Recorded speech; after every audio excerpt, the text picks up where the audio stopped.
today, the 247th spacewalk in support of ISS assembly, maintenance, and upgrades.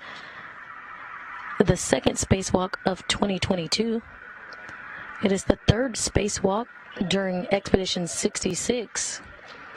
It is the second spacewalk for Kayla Barron, EV1, which donned the red suit, totaling 13 hours and 26 minutes.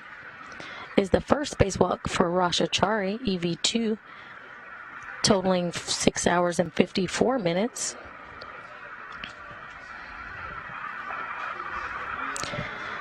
Total spacewalk time over 1,562 hours and 31 minutes, which is the equivalent of 65 days, 1 hour, and 31 minutes.